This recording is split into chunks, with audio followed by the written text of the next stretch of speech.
guys, so ito yung classic car na Nissan kotse nito. Hindi ko alam ang unit nito, pero sabi nila Nissan to eh. Pero yung likod niya nalagay 280 CSX.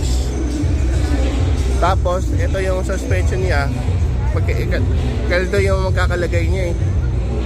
Pero yung interior niya sobrang sariwa niya, pero maganda rin siya, no? Hindi ko alam kung original color tong orange nito or nirap yata to eh. Pero ewan ko lang ang original color nito.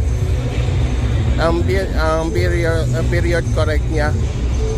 Pero manual siya, guys. Ang makina nito, hindi ko alam anong klaseng makina nito eh. Nissan 280 CSX nito.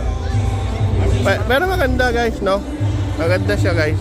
Comment down below nga kung ano yung nagustuhan mo dito.